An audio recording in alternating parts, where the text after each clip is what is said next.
tema de la resurrección es el tema que está ligado con el tema de la muerte. Ya ven que yo no creo que haya otro tema más importante que este, sabiendo que todos vamos a pasar por ahí.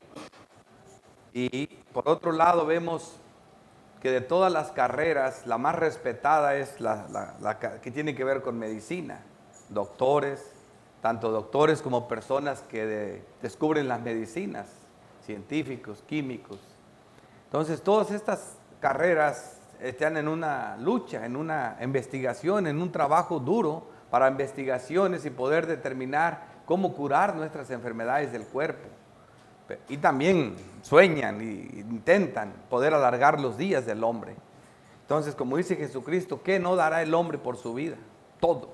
Así que, si todos los millonarios juntaran su dinero, te aseguro, todos, y un hombre descubriera, el más pobre de los hombres, cómo vivir eternamente, ese dinero se lo darían todo por alargarle la vida a uno solo, por darle vida eterna a cualquier persona. Y ese es el tema de la resurrección de Cristo, ese es el tema que estamos tratando, vida eterna.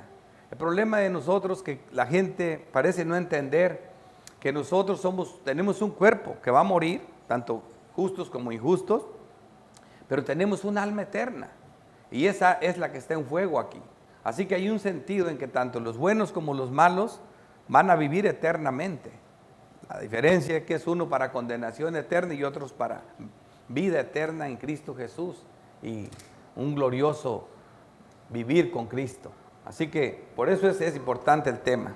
Voy a introducirlo con el versículo principal que voy a estar predicando, Juan 11, versículo 25. Este es mi texto. El texto son los 27 versículos, pero este es el principal. Le dijo Jesús a Marta: yo soy la resurrección y la vida. El que cree en mí, aunque esté muerto, vivirá. Ahí está. El que cree en mí, aunque esté muerto, vivirá. Y este es el tema. Fíjate lo que está diciendo. Yo soy la resurrección y la vida. El que cree en mí, aunque esté muerto, vivirá. Esto es una declaración muy grande. Por eso es tan interesante analizarla. Aparte que es el quinto yo soy de los 7 yo soy que el Evangelio de Juan narra. Este es el quinto. Y también este va a ser el séptimo milagro de los 7 señales que Juan da o milagros. Entonces este es el 7 y tiene que ver con el mismo asunto, la resurrección de Cristo. Ahora, cuando se habla de la resurrección de Cristo, cualquier pastor va a hablar de la muerte, cualquier evangelio usa cuando lo mataron y cuando resucitó. Pero realmente el libro por excelencia para hablar de la resurrección de Cristo es Juan. Porque Jesucristo lo ilustra con una maqueta usando a un personaje real, usando a Lázaro como si fuera una maqueta. Así como se usa a Isaac en el Antiguo Testamento, Jesucristo usa la vida de Lázaro para ilustrar la muerte y la resurrección. Pues es tan importante. Y luego vamos a ver para la parte doctrinal que 1 Corintios 15 es el capítulo por excelencia para hablar de la resurrección de Cristo. Entonces vamos a desarrollar el tema con esto en mente. El texto de apoyo contestaría esta pregunta: ¿quiénes califican para vencer la muerte y no morir nunca según Dios? Romanos 8:11. Y el espíritu de aquel que levantó de los muertos a Jesús, sí, el espíritu de aquel que levantó de los muertos a Jesús mora en vosotros. El que levantó de los muertos a Cristo Jesús vivificará también vuestros cuerpos mortales por su espíritu que mora en vosotros. Qué textos tan confortadores. Esta es la diferencia entre nosotros. Este es el texto que da la respuesta prácticamente. Este es el contexto de la resurrección. El mismo espíritu que levantó de los muertos a Cristo es el que levanta a los creyentes y los resucita y les da vida eterna en Cristo Jesús.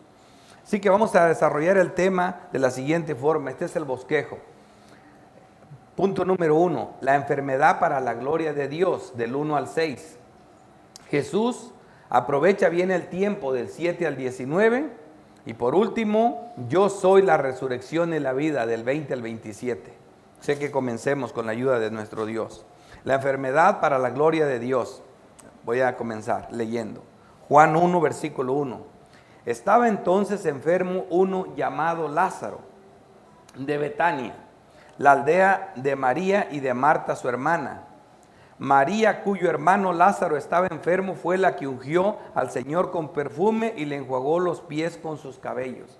Es interesante, Jesucristo nos da el nombre, bueno, sabemos que es el Espíritu Santo, ¿verdad? Por medio del apóstol Juan, pero nos dice que se llamaba Lázaro y que era de Betania, porque había otro Lázaro, el que, ya saben de cuál Lázaro hablamos, el que vemos que de la alegoría que hace Cristo acerca de Lázaro, una alegoría pero también real, un nombre real, así que lo diferenciamos del otro Lázaro. Y dice que, y aquí me habla, dice, María, cuyo hermano Lázaro estaba enfermo, fue la que ungió al Señor con perfume y le enjuagó los pies con sus cabellos. Fíjate, ¿por qué? Si va a hablar de la resurrección y todo el tema tiene que ver con Lázaro, ¿por qué usar este detalle el apóstol Juan aquí, inspirado por el Espíritu Santo, acerca de María? Porque este hecho es tan importante que a veces a María no se le dice por su nombre, sino por la obra que hizo. María es recordada, dice Cristo, esta mujer va a ser recordada, no porque se llama María, sino por su obra. Y esta obra está bien relacionada con su muerte y su resurrección, como lo vamos a ver ahorita. La unción de María a Jesús es narrada por los 4 evangelios y es muy pertinente con la resurrección de Lázaro y el milagro de resurrección. Por el evangelio de Juan sabemos que se trata de esta misma María. Ningún teólogo tiene problemas para decir que esta es la misma narración de Mateo 26 y de Marcos 14, donde tienen problemas es con Lucas. ¿Por qué? Lucas fue el que escribió el libro de Hechos, ese hace las narraciones históricas y Lucas cada rato nos mete en problemas, o sea, a la gente. ¿Por qué? Porque los evangelios nos dicen que Judas se ahorcó, ¿verdad? Eso no tenemos ningún problema, Judas se ahorcó, pero luego viene Marcos y dice, mira, él se ahorcó, pero cayó de cabeza y se reventó por la mitad y se le salieron las vísceras. Ahora sí, ahí estamos de problemas, como que se ahorcó, se reventó, entonces dio la vuelta y cayó de cabeza, porque el que se ahorca está colgado con los pies para abajo. Nos meten unos problemas, pero es palabra de Dios. Y no podemos desechar los hechos de Lucas. Así que yo por eso creo que se trata de la misma sin ningún problema. Pero vamos a ver. Mateo 26, 6. Estando Jesús en Betania, en casa de Simón el leproso, oigan esta palabra, Simón. Tendría que ser mucha coincidencia que donde quiera está Simón menos acá. Simón, aquí le dicen el leproso, Lucas le dice el fariseo. Y vino a él una mujer con un vaso de alabastro de perfume de gran precio y lo derramó sobre la cabeza de él, estando sentado en la mesa. De cierto os digo, dijo Jesús después, de que cualquiera que se predique este evangelio donde quiera, en todo el mundo, también se contará lo que ésta ha hecho para memoria de ella. Como le dije, ella va a ser recordada por esto, no por su nombre. Dice, porque al derramar este perfume sobre mi cuerpo, lo ha hecho a fin de prepararme para la sepultura. ¿Ven cómo se relaciona? ¿Por qué Juan narra este acontecimiento? Cuando Juan lo va a narrar completamente en el capítulo 12, pero ¿por qué Juan lo trae aquí? Porque está relacionado con su muerte. Lo está haciendo para prepararme para la sepultura. Y Jesucristo, después de este milagro, la sepultura que estaba muy cerca de él, morir. Dice, de cierto os digo que donde quiera que se predique este evangelio en todo el mundo, también se contará lo que esto ha hecho para memoria de ella. Marcos dice lo mismo, pero estando él en Betania, en casa de Simón el leproso otra vez, sentado a la mesa, vino una mujer con un vaso de alabastro, de perfume de nardo, puro de mucho precio, y quebrando el vaso de alabastro se lo derramó sobre su cabeza, lo mismo. Pero mira Lucas. Entonces una mujer de la ciudad que era pecadora, y aquí yo he oído hermanos de los nuestros, ya no puede ser la misma porque aquí dice que era pecadora. Y yo me pregunto, hermanos, ¿no dice la Biblia que todos somos pecadores? ¿Por qué tienes tanto problema en creer que esta santa, antes de ser santa, era pecadora igual que Lázaro, igual que Marta, igual que yo y que tú, igual que todos? Igual que todos. Ya con esto ya creo que este es otro. Esta es otra mujer. 2 unciones de Cristo. Ahora van por 2 unciones de Cristo. Y te digo, ¿cómo hace tropezar esto? No, dice, al saber que Jesús estaba a la mesa en casa del fariseo. Otra vez, aquí dice fariseo. Bueno, dice, este es un fariseo, aquel es Simón. Vamos para adelante. Trajo un frasco de alabastro con perfume, y estando detrás de él a sus pies, llorando, comenzó a regar con lágrimas sus pies. Aquí hay detalles. Es que es lo que hace el médico. Él está narrando hechos. Él sí da detalles. Es lo que él hace. Él no da doctrina, él no te da enseñanza. Él era discípulo del apóstol Pablo. Él solo lo que vio, escribió. O lo que estaba seguro. Entonces dice, y los enjuagaba con sus cabellos, y besaba sus pies, y los ungía con el perfume. Cuando vio esto el fariseo que le había convidado, dijo para sí, si fuera profeta, conociera quién y qué clase de mujer es la que toca, que es pecadora, que es pecadora. Aquí el texto que me asegura que es la misma dice, versículo 40, entonces respondió Jesús, le dijo, Simón, también se llama Simón, una cosa tengo que decirte, y ahí empieza una alegoría que Jesucristo narra. Hasta aquí, para que vean que estas tres mujeres, de las tres narraciones, de los 4 evangelios, se trata de la misma. Y si era pecadora, ¿verdad? Y estaba ahí Simón, eso es otra cosa. Entonces vamos a continuar. Ven que está relacionado con la resurrección. Versículo 3.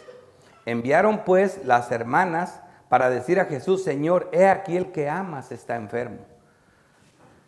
Si hubiera dicho, he aquí el que te ama está enfermo, podríamos decir nosotros que no se trataba de un verdadero creyente. Pero al decir, he aquí el que tú amas está enfermo, ese sí era un santo. ¿Me entiendes? Porque si Jesucristo lo amaba, es porque era un creyente. Así que también los santos se enferman. La enfermedad es para todos. Lo que debemos ver aquí, que para ser participantes del más glorioso milagro, por consiguiente la resurrección, la mayoría de las veces hay que enfermar y a morir. ¿Por qué? Porque para que nosotros veamos en nuestras propias vidas ese milagro de la resurrección literal, hay que morir. Ahora, para nosotros ver ese milagro, porque ahorita nosotros, todos los que estamos aquí, que somos creyentes, ya resucitamos, ¿verdad? Ya morimos al pecado y resucitamos para Cristo. Los que se acaban de bautizar, eso simbolizaba su bautismo. Fueron sumergidos, muertos al pecado en Cristo y resucitados en vida nueva. Esa es la resurrección, es un símbolo, es un símbolo de la resurrección de Cristo. Pero para que eso ocurra real, tendremos que morir. Y luego viene el momento glorioso, donde ahora sí ya no va a haber pecado. Así que, versículo 4, oyéndolo Jesús dijo, esta enfermedad no es para muerte, sino para la gloria de Dios, para que el Hijo de Dios sea glorificado por ella. Fíjate cómo habla Dios, cómo habla Cristo. No es para muerte, pero sí se va a morir Lázaro. ¿Ven? Por eso los evangelios hay que interpretarlos. No es para muerte, bueno, pues nosotros sabemos que se murió, ¿verdad? Entonces Jesucristo mintió, no es para muerte. ¿Por qué? Porque te digo, este era como una maqueta, era una ilustración, que claro que murió y se descompuso, ¿me entienden? Pero Jesucristo ya sabía lo que iba a pasar. No es para muerte, dice, sino para la gloria de Dios. ¿Por qué? Porque la máxima glorificación de Cristo fue en la cruz, en su muerte, y lo mismo será la nuestra. Nosotros glorificamos a Dios cuando nos portamos bien, cuando caminamos en sus caminos, pero la máxima glorificación que le vamos a dar a Cristo va a ser con nuestras muertes. Son muchos detalles de la muerte que van a comenzar a ver y a conocer, que nos va a dar este texto, con el desarrollo del tema. Por ejemplo, en Juan 17, versículo 1, estas cosas habló Jesús en su oración sacerdotal, y levantando los ojos al cielo dijo, Padre, la hora ha llegado, glorifica a tu Hijo, para que también tu Hijo te glorifique a ti. Jesucristo con su muerte estaba glorificando al Padre, como nunca lo había glorificado, para que tu Hijo te glorifique a ti. De la misma manera nosotros con nuestra muerte vamos a glorificar a Dios. Gálatas 1, versículo 4, hablando de Jesucristo, el cual se dio a sí mismo por nuestros pecados, para librarnos del presente siglo malo, conforme a la voluntad de nuestro Dios y Padre, a quien sea la gloria por los siglos de los siglos. Amén. ¿Ves? Todo esto tiene que ver con la gloria de Dios. Versículo 5. Y llamaba a Jesús a Marta, a su hermana y a Lázaro. Parece que le dijéramos, espérate Señor, ¿por qué a Marta le dices Marta? a Lázaro le dice Lázaro y a la otra solo su hermana. Porque ella hizo una obra que será recordada por su obra, no por su nombre. Ella ungió a Cristo. ¿Ven por qué el detalle? ¿Ven por qué no es una casualidad que estaba eso ahí? Esa es la obra, porque ella es recordada por sus obras, por lo que ella hizo. Por eso yo ni tengo que mencionarla aquí. No importando la diferencia de caracteres, Dios nos ama igual a todos sus escogidos por los que Cristo murió. Dios amaba mucho a Juan, pero también amaba a Tomás. A pesar de que hay Tomás, ¿verdad? Así Dios a todos. Dios ama a todos, no importando el carácter de la persona. Todos los escogidos, todos sus hijos. Cuando yo pues, versículo 6, que estaba enfermo, se quedó 2 días más en el lugar donde estaba. Le dicen a Jesucristo, mira, Lázaro está enfermo. Esos son los mensajeros que fueron a Cristo. Según los teólogos creen que él estaba en la otra Betania, al otro lado del mar, de Galilea. Así que estaba lejos, él allá prácticamente a 2 días, quizás para llegar de regreso. Así que fueron a decirle esto, y cuando yo pues que estaba enfermo, se quedó 2 días más en el lugar donde él estaba. O sea, me tengo que esperar. ¿Qué estamos viendo aquí? Parte de lo que va a ser nuestro segundo encabezado, lo que es el tiempo de Dios. Y esta era una muestra del más grande amor, quedarse, aunque no lo vean. ¿Por qué? Porque lo que iba a hacer con él era más glorioso y más grande que levantarlo de su enfermedad. Por eso era una prueba más grande. El milagro más grande de Cristo es la resurrección. De todos los milagros. Sin este milagro no hay salvación. Así que si hubiera venido y lo levanta de la enfermedad, eso era grande y era glorioso. Pero si se espera 2 días más, entonces lo iba a levantar de la muerte después de 4 días. Por eso digo que es una muestra de amor. Pero en el lenguaje de nosotros, cuando yo que él estaba enfermo, bueno, me quedo 2 días más. Ay, qué malo, ¿verdad? Ese es en el lenguaje de nosotros, pero no en el de Dios. Así que el tiempo de Dios no siempre es el mejor para nosotros, pero siempre es el mejor momento. Por otra parte, da más gloria a Dios una resurrección que una enfermedad, como lo dije. Y lo vamos a ver en 1 Corintios 15, versículo 42. Así también es la resurrección de los muertos. Se siembra en corrupción, resucitará en incorrupción. ¿Ven qué es más glorioso? La resurrección. Se siembra en deshonra y resucitará en gloria. Se siembra en debilidad, resucitará en poder. En esta vida estamos débiles y no nos queremos morir. La resurrección nos vamos a rotar en poder. ¿Tú te imaginas transportarnos por todo el universo? No, en poder, esa es la resurrección. Nunca morir jamás, nunca llorar jamás, no dolor, no lágrimas. Pero no nos queremos morir. No nos queremos morir. Así que esto nos lleva a nuestro segundo encabezado. Jesús aprovecha bien el tiempo de Dios. ¿Qué estoy haciendo? Estoy haciendo lo que el texto está haciendo. Estamos preparando el sermón de resurrección. Es lo que está haciendo Cristo. Son detalles. Estamos preparando para eso. Ahora vamos a ver el tiempo. ¿Cuándo va a llegar el tiempo de eso? Versículo 7. Luego, después de esto, dijo a los discípulos: es el tiempo. Vamos a Judea otra vez. Llegó la acción. Pasaron ya 2 días. Ahora vamos. Es tiempo. El tiempo llegó. Vámonos. Ahora sí. Versículo 8. Le dijeron los discípulos: Rabí, ahora procuran los judíos apedrearte y otra vez vas para allá. ¿Qué pasa? Empieza la acción y empiezan los obstáculos. Comienza el tiempo de Dios, comienzan los tropiezos. Fíjate la respuesta tan amorosa y hermosa de Cristo. Versículo 9. Respondió Jesús, bendita boca de Dios. Respondió Jesús: ¿no tiene el día 12 horas? Y el que anda de día no tropieza porque ve la luz de este mundo. Pero el que anda de noche tropieza porque no hay luz en él. Se entiende algo, pero es un lenguaje muy normal, ¿verdad? Pero si vamos a ver a la profundidad lo que realmente está diciendo el Señor, vamos a analizarlo profundo, hasta dónde está llegando esto. Qué fácil es decir, no, pues sí, realmente el día se puede componer de 6 de la mañana a 6 de la tarde, de 7 a 7, son 12 horas, ese es el día. Es lógico que si yo camino de día no me voy a tropezar mucho porque veo la luz, me permite ver. En la noche tendría problemas. Sí, pero Jesucristo está diciendo, aquí yo estoy viendo el día y ustedes están viendo la noche, estamos al revésados.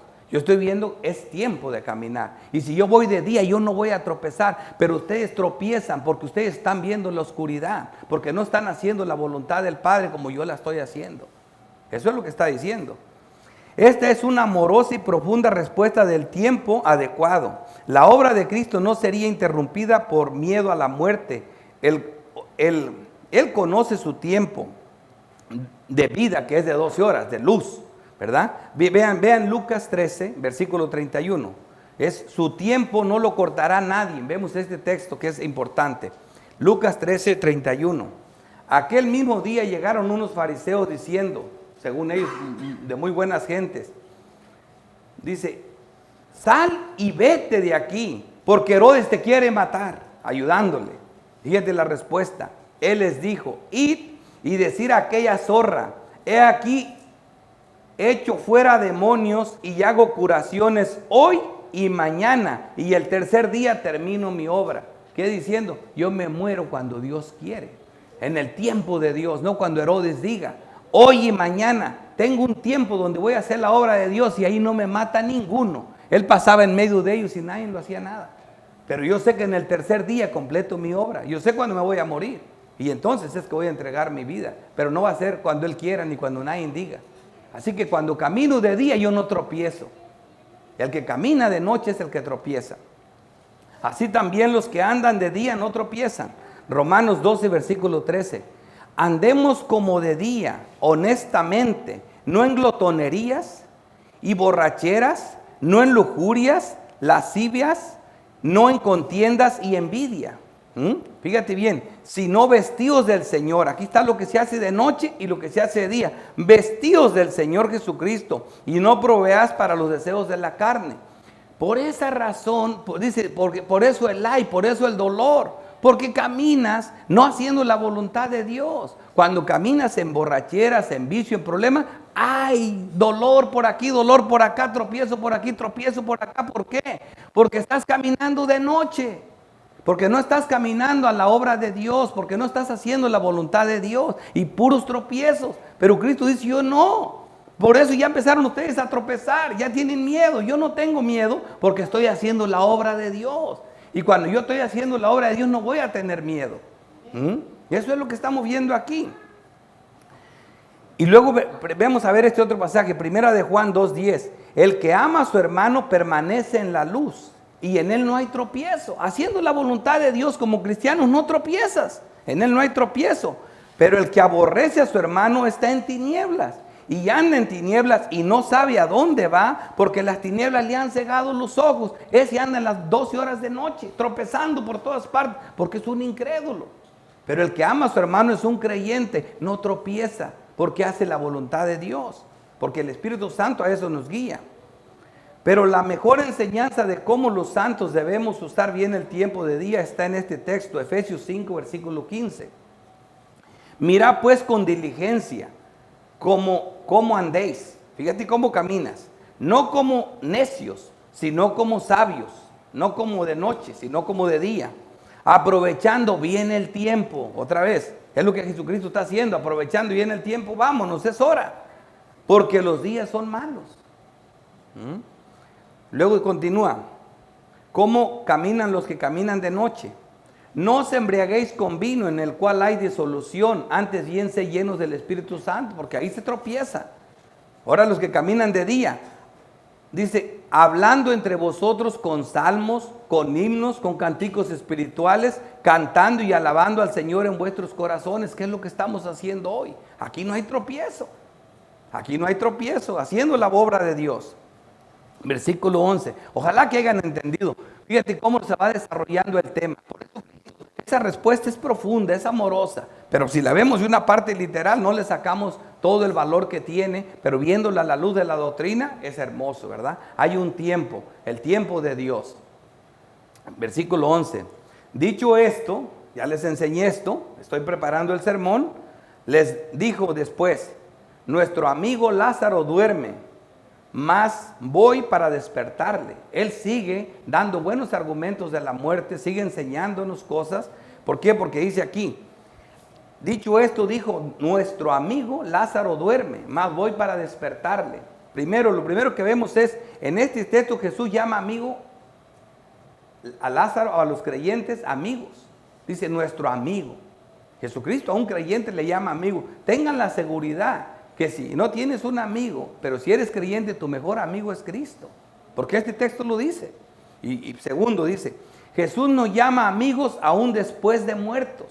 Porque dice aquí, ¿cuántos días tenía que había muerto? 2 días. Y no le sigue llamando amigos. Yo me emociono cuando Dios dice, yo soy el Dios de Abraham, de Isaac, de Jacob. Y digo, ay, qué bonito sentiría que Dios me dijera a mí. Ahora estoy viendo por este texto, también a ti te lo digo. Aunque estés muerto, Él te llama mi amigo.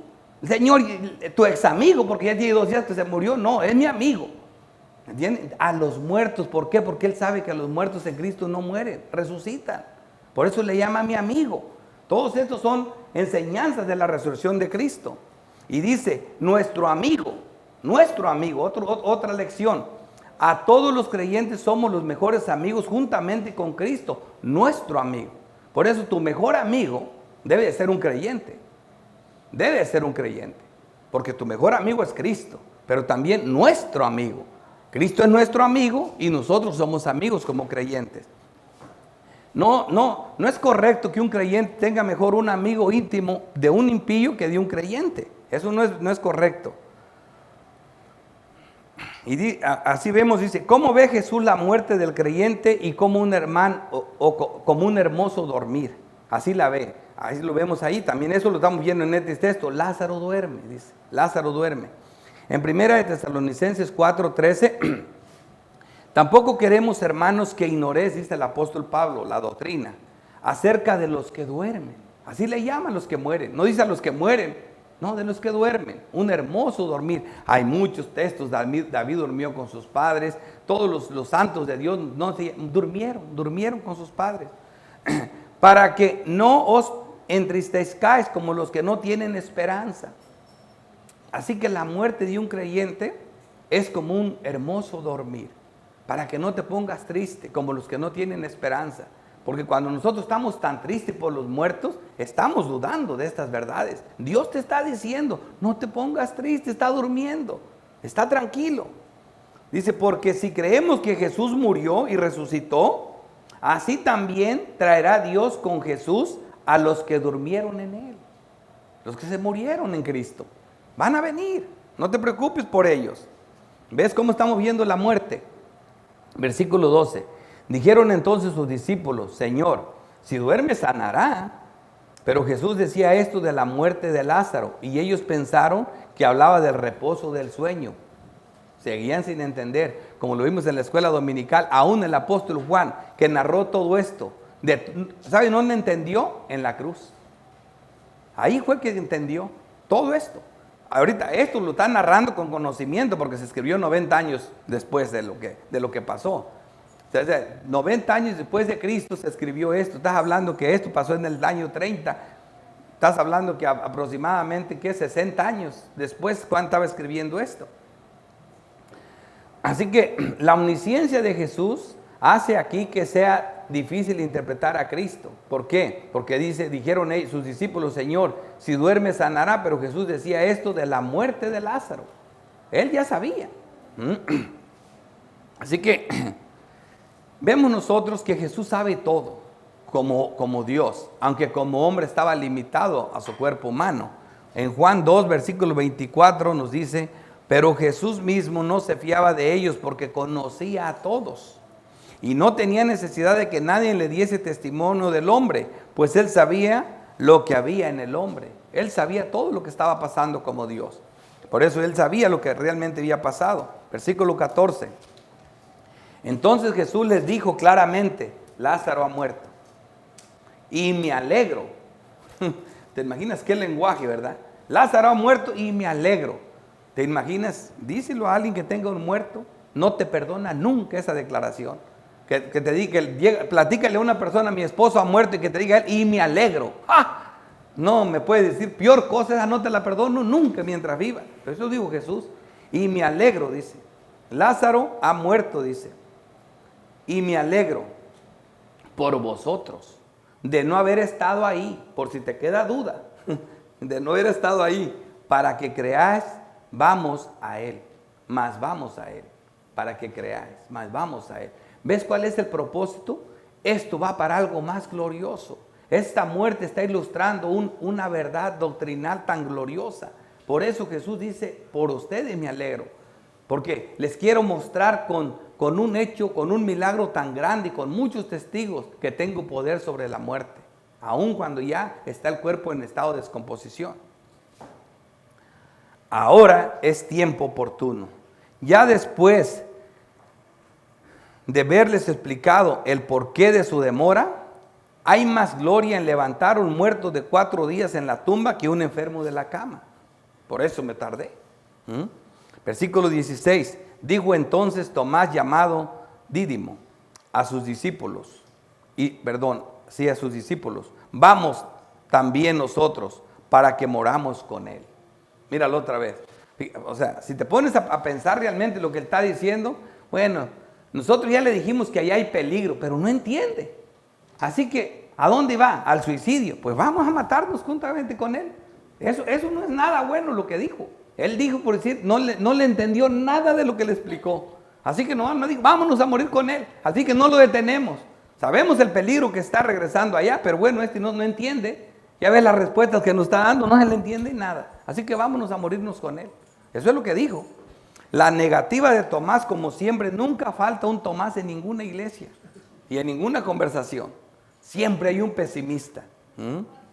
Versículo 17. Vino pues Jesús y halló que hacía ya 4 días que Lázaro estaba en el sepulcro. Vino en el momento preciso, en el tiempo de Dios. El escenario está listo. Jesús ya prepara su sermón. Es todo lo que estamos viendo aquí. Luego versículo 18 dice, Betania estaba cerca de Jerusalén, como a 15 estadios, 3 kilómetros, menos de 2 millas.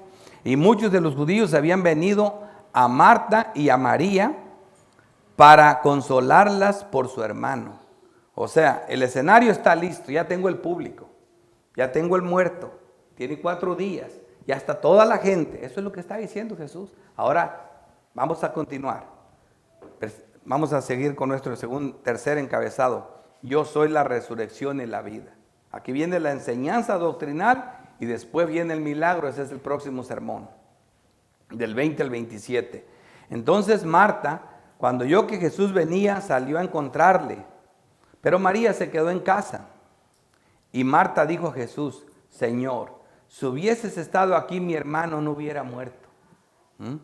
Jesús vino en el tiempo de Dios, pero no en el tiempo de Marta.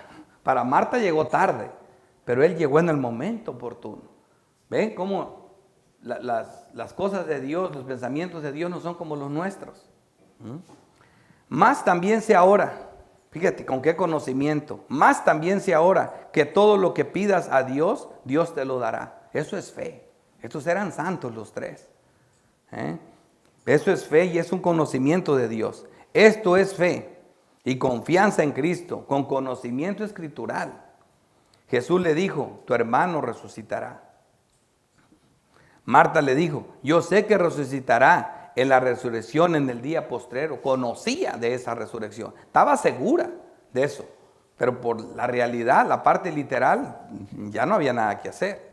Le dijo Jesús, yo soy la resurrección. Aquí está el tema, yo soy la resurrección y la vida. El que cree en mí, aunque esté muerto, vivirá. De eso se trata. Es la única cosa que resucita. Yo soy la resurrección. ¿Ves que leerlo sin el contexto no tiene el mismo poder que ahora leerlo así? Yo soy la resurrección. El que cree en mí no morirá. Y la vida, yo soy la resurrección y la vida. Así que esta es la parte hermosa. Ahora, ¿qué me queda aquí? Cada yo soy es una doctrina. Y como doctrina, yo les puedo predicar 10 sermones seguidos de la resurrección de Cristo, con textos y versículos de todas partes. Pero hermanos, simplemente les voy a mostrar que estas doctrinas están enlazadas en todas las escrituras. Toda la Biblia habla de esto. Ese es el tema central, la resurrección de Cristo. Obviamente, para que haya resurrección hay que haber muerte. La muerte es la resurrección de Cristo. Ese es el tema central. Este es el Evangelio. Eso es lo que simboliza la Santa Cena. Eso que nos salvó. Porque esa es la obra salvadora de Cristo. La primera mención de la promesa de su muerte, su resurrección implícita, la vemos en Génesis 3. Desde allá ya comienza. Versículo 6. El pecado. Y vio la mujer que el árbol era bueno para comer. Su perspectiva cambió. Ahora vio que el pecado era bueno y que era agradable a los ojos y árbol codiciable para alcanzar la sabiduría. Y tomó de su fruto y comió, y dio también a su marido, el cual comió así como ella. Entonces fueron abiertos los ojos de ambos y conocieron que estaban desnudos. Entonces cosieron hojas de higueras y se hicieron delantares. Hasta aquí es lo que el hombre puede hacer con el pecado. Nada. ¿Sí me entiendes? Nada. Son unas obritas que son trapos de inmundicia. Pero aquí viene la muerte, los vistió. Pero aquí vemos a toda una alegoría de la resurrección. Vemos nosotros primero, en este pasaje, que para poderlos vestir, tuvo que morir un animal, ¿verdad? Entonces ahí está simbolizada la muerte de Cristo. Y no nomás murió, sino que era el que los cubría, ¿verdad? Así que Cristo no solo murió y se quedó en la tumba, sino que los que lo mantenía a ellos tapados de su vergüenza y de su pecado, eran esas pieles, ¿verdad? Era prácticamente la muerte de Cristo y la resurrección de Cristo. Sí, muy implícitamente, pero aquí ya está. No hay nadie que dude que está hablando aquí de que aquí se sacrificó el primer animal. Aquí muestra que se necesitaba un sacrificio para cubrirles el pecado. Esto es un símbolo, claro. Pero vamos a ver otro, ya mucho más visto, mucho más visible. Pero aquí vemos toda una alegoría de la resurrección. El más famoso del Antiguo Testamento, Génesis 22, lo de Abraham. Dios, ya saben, le dijo a Abraham que sacrificara a su hijo. Eso fue terrible para Abraham. Pero aquí sabemos que esa es la fe probada de Abraham. Así que en Génesis 22 vamos a ir al versículo 5 nada más, a los hechos más importantes. Entonces dijo Abraham a sus siervos: esperad aquí con el asno.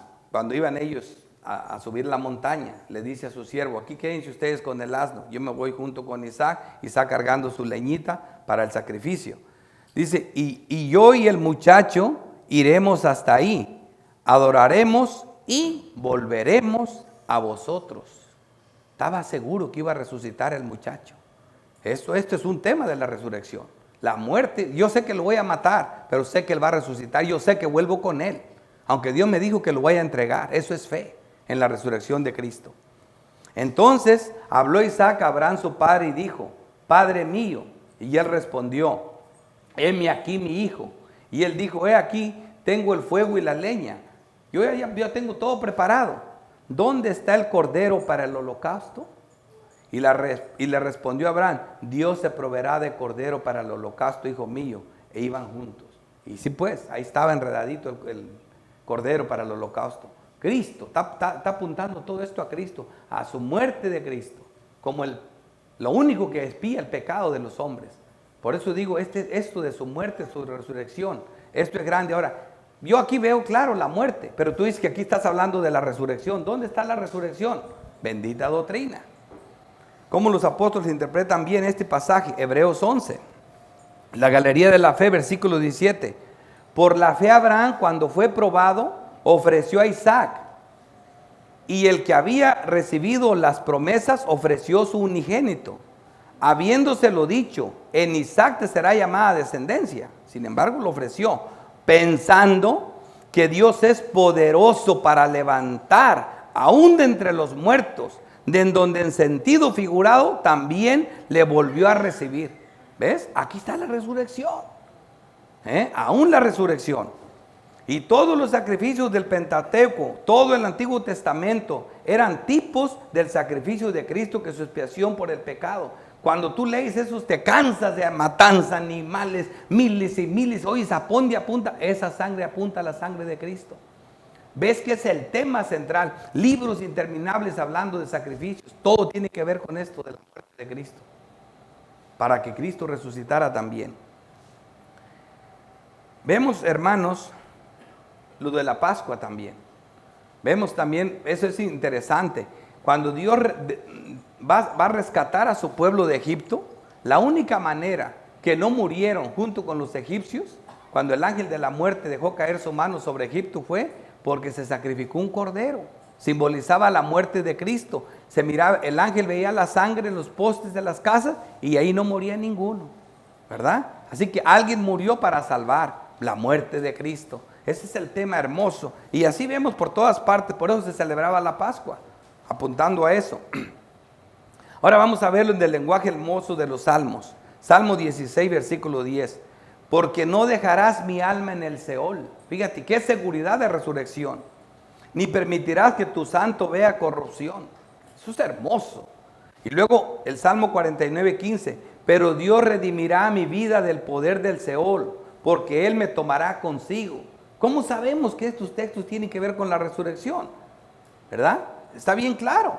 Los tenemos ahí. El libro de Hechos nos dice bien clarito, Hechos 2:31.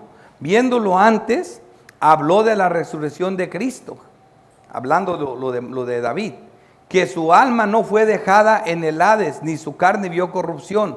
A este Jesús, que simbolizaba el salmo, de lo que estaba hablando este salmo, a este Jesús resucitó Dios, de lo cual todos nosotros somos testigos.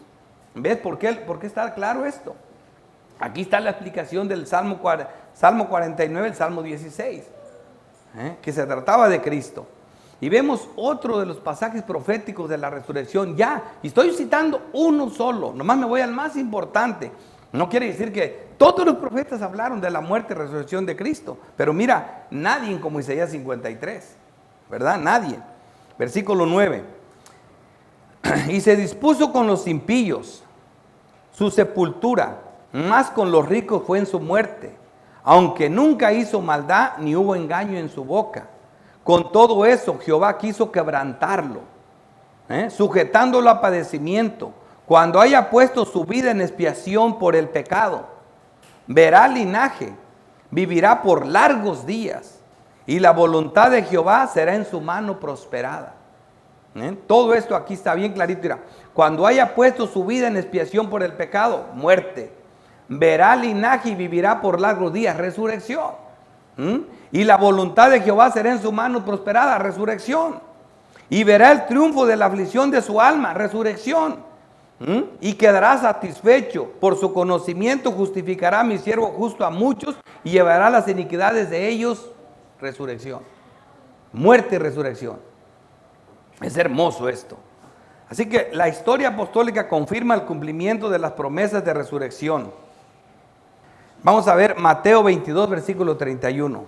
Pero respecto a la resurrección de los muertos, porque muchos dudaban, ¿no habéis leído lo que os fue dicho por Dios cuando dijo: yo soy el Dios de Abraham, el Dios de Isaac, el Dios de Jacob? Dios es Dios, Dios no es Dios de muertos, sino de vivos.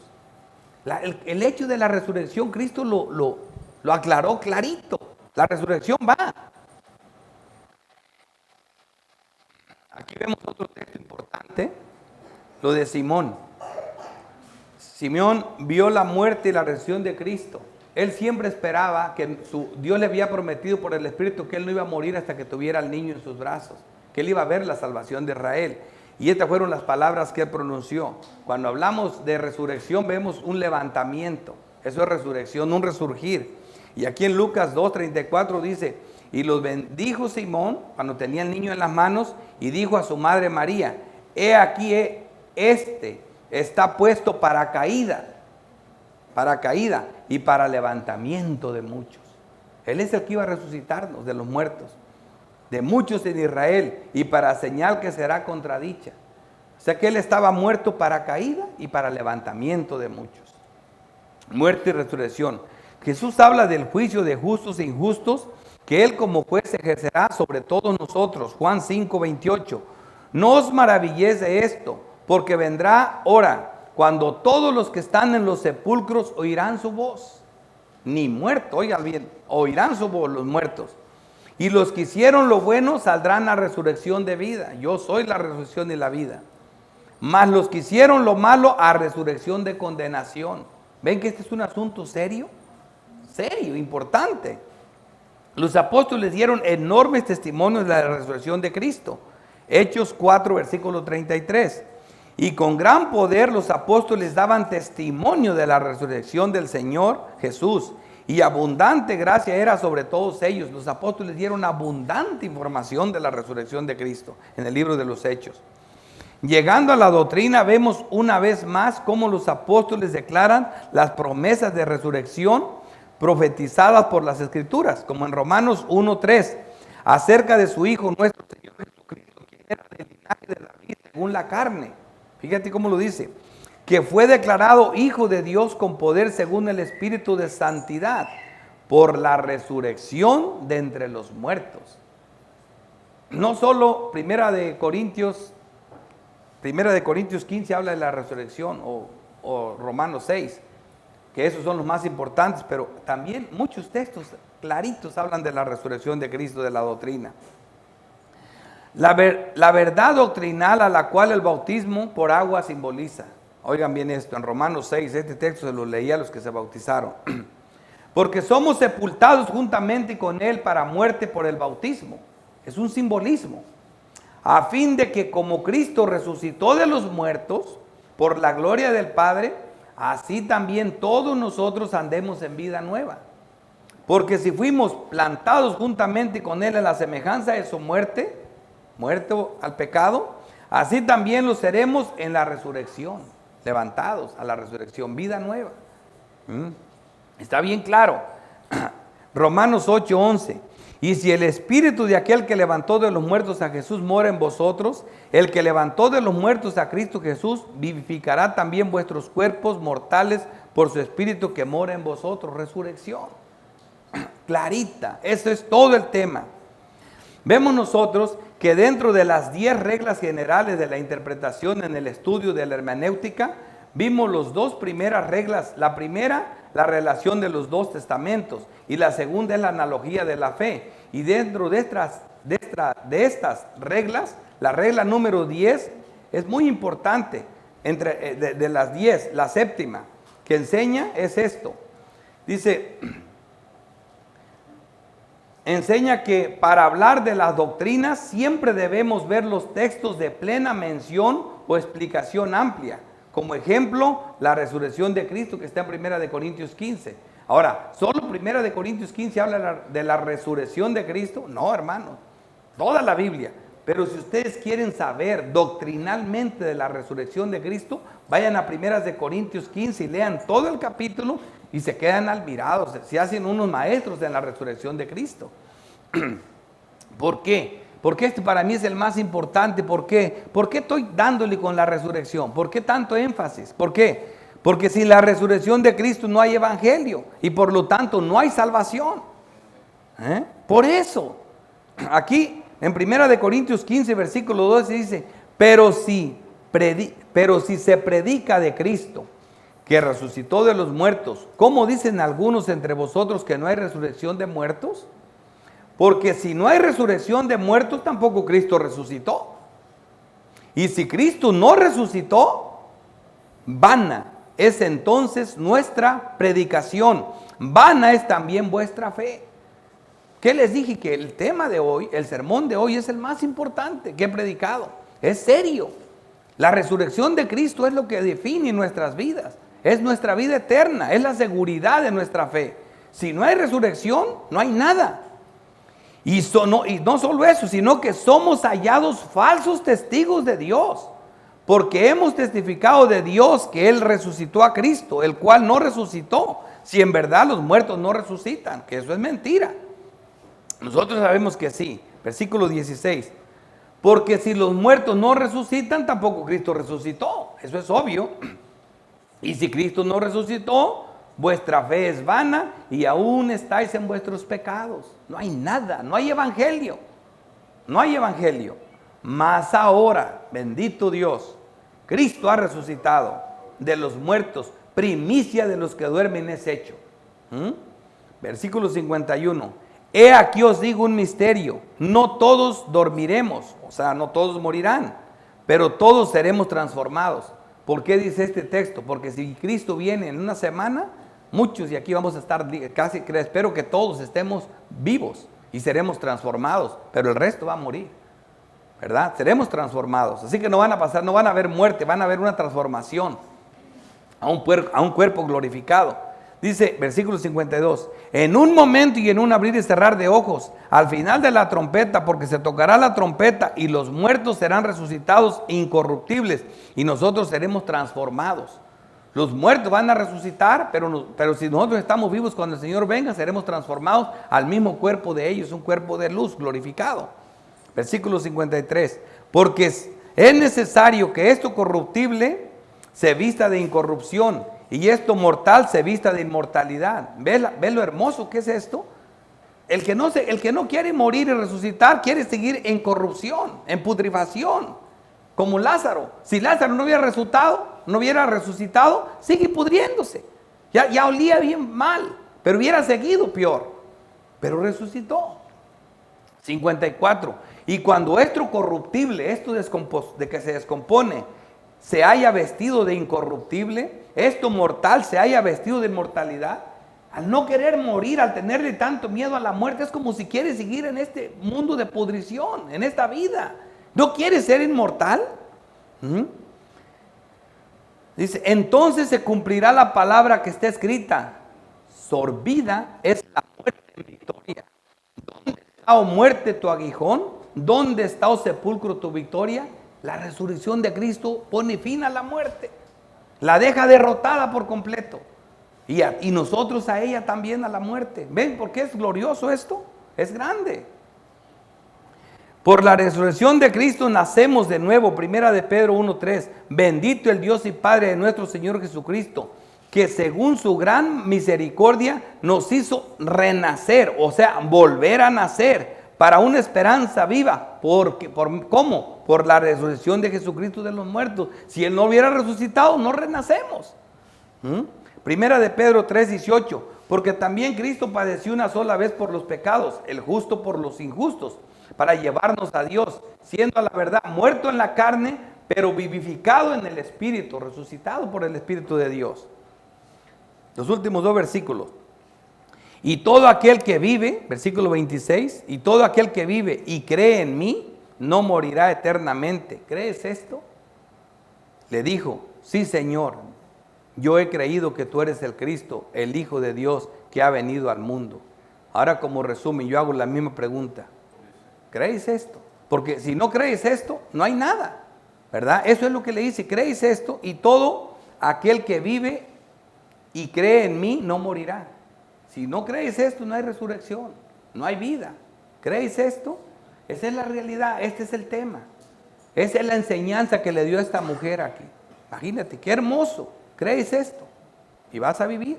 Le dijo, sí, Señor, yo creo que tú eres el Cristo, el Hijo de Dios, y que has venido al mundo. ¿Qué es lo que Cristo se está dando? Es dándose a conocer. Ahora sé que eres Dios. Ahora sé que eres el Cristo. Ahora te conozco más. Ahora sé que tienes poder para vencer la muerte. Sé que eres Dios. Ese es el punto. Cristo se está dando a conocer. Ese es el propósito del Evangelio de Juan. Primera aplicación. La enfermedad para la gloria de Dios. Gálatas 1:4. El cual se dio a sí mismo por nuestros pecados, para librarnos del presente siglo malo, conforme a la voluntad de nuestro Dios y Padre, a quien sea la gloria por los siglos de los siglos. Amén. Todo es para la gloria de Dios. A Él sea la gloria. Segunda aplicación. Jesús aprovecha bien el tiempo. Así como Cristo aprovechó las 12 horas de día para hacer la obra del Padre, también nosotros aprovechemos bien el tiempo, sin miedo a nada. No tengas miedo cuando camines de día, porque no vas a tropezar, porque la luz de Cristo te va a alumbrar.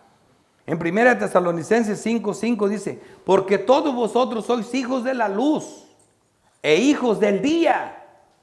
Hijos de la luz y hijos del día. No somos de la noche ni de las tinieblas. Por tanto, no durmamos como los demás, sino velemos y seamos sobrios. Hay que aprovechar bien el tiempo. Pues los que duermen, de noche duermen. Y los que se embriagan, de noche se embriagan. ¿Ven la diferencia? Pero nosotros que somos del día, seamos sobrios, habiéndonos vestido con la coraza de fe y de amor y con la esperanza de salvación como yelmo. Eso es caminar de día. Caminar en la obra de Dios, caminar haciendo la voluntad de Dios, y Dios nos va a librar de la muerte, Dios nos va a librar de todo. Hoy y mañana hago mi obra y al tercer día me muero cuando Dios quiera, no cuando Herodes quiera, esta zorra quiera. Así es lo que está diciendo Cristo, y así es lo mismo que tenemos nosotros. No nos vamos hasta que Dios no quiere, y el día que nos vayamos, ese es el día del Señor. ¿Me entienden? Y mientras tanto, caminemos como de día para no tropezar. Y esa es la aplicación para la iglesia. Tercera aplicación. Yo soy la resurrección y la vida. Filipenses 3:9. Y ser hallado en él, no teniendo mi propia justicia, que es por la ley, sino la que es por la fe. Es por la fe que nos apropiamos de esto. ¿Creéis esto? Es por la fe. A fin de conocerle, que ese es el propósito de todo el evangelio de Juan, y el poder de su resurrección. Esto es lo grande, de su resurrección y la participación de sus padecimientos, llegando a ser semejantes a él en su muerte. Si en alguna manera llegase a la resurrección de entre los muertos.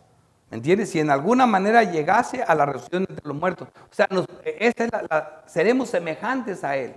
Por eso es importante creer por fe en Jesucristo para apropiarnos de esta verdad. Porque esta es la verdad que salva. Ahora vemos nuevamente nuestro texto de apoyo, en Romanos 8:11, con mucho más sentido. Y si el espíritu de aquel que levantó de los muertos a Jesús mora en vosotros, el que levantó de los muertos a Cristo Jesús vivificará también vuestros cuerpos mortales por su espíritu que mora en vosotros. ¡Qué promesa! ¿Verdad? ¡Qué texto! Lo mismo que pasó con Cristo va a pasar contigo. Si el espíritu de Dios mora en vosotros, si naciste de nuevo, si has creído en Jesucristo. Ahora, tú que aún no has resucitado, que estás sin Cristo, oye esto. Apocalipsis 25. Pero los otros muertos no volvieron a vivir hasta que se cumplieron 1000 años. Esta es la primera resurrección. Bienaventurado y santo el que tiene parte en la primera resurrección, que es, todos los que están aquí ya tuvieron lugar en la primera resurrección, muchos de los que están aquí. ¿Por qué? Porque ya han creído, ya resucitaron de entre los muertos. Bienaventurado y santo que tiene parte en la primera resurrección. La segunda muerte no tiene potestad sobre estos. Ya no puede. ¿Dónde está tu victoria? Quedaste absorbida, no tienes poder. No tiene poder la segunda muerte sobre estos, sino que serán sacerdotes de Dios y de Cristo y reinarán con él 1000 años. ¿Quién interpreta este texto? Todo lo que venimos sabiendo. Y este texto no tenemos problemas con él, por toda la doctrina que hablamos. Tú, sin Cristo, no te escapas del juicio de condenación, ni muerto te escapas. Así que tú puedes decir, a mí no me importa, no te escapas ni porque te corten las venas. Oye bien, versículo 12. Y vi a los muertos, grandes y pequeños de pie, los muertos, todos aquellos que quisieron escapar de la tortura matándose, grandes y pequeños, ricos y pobres, no importa quién seas, todos ahí de pie ante Dios. Y los libros fueron abiertos, y otro libro fue abierto, el cual es el libro de la vida. Y fueron juzgados los muertos van a ser juzgados, para eso se van a levantar, por las cosas que estaban escritas en los libros según sus obras. Versículo 13, y el mar entregó los muertos, así que aunque te quedes allá metido, hundido en el mar, de allá te van a sacar. Y el mar entregó los muertos que había en él, y la muerte y el Hades entregaron los muertos, aunque te quemes, que había en ellos, y fueron juzgados cada uno según sus obras. Y la muerte y el Hades fueron lanzados al lago de fuego. Esta es la muerte segunda. Y el que no se halló inscrito en el libro de la vida fue lanzado al lago de fuego. Este es el fin de los que no están en Cristo. Hermanos, es más claro no puede ser. La misma enseñanza, el mismo tema da las aplicaciones. El mismo tema da también la exhortación a los incrédulos. Y no parece que pasa nada. Parece que no pasa nada. Lamentablemente, estar muerto es estar muerto. Oremos. Padre nuestro, Dios Todopoderoso, Creador del cielo y de la tierra, bendito y sabio Dios. Gracias, bendito Padre, por esta palabra. Gracias por estas palabras de vida, Señor, que para unos son palabras de terror y de condenación, de muerte eterna, pero para nosotros es gozo en el Señor, es esperanza en la resurrección de vida que tenemos. Gracias, bendito Dios, por los hermanos, gracias por tu palabra, gracias por el Espíritu Santo que nos fue dado. En Cristo Jesús te doy las gracias. Amén.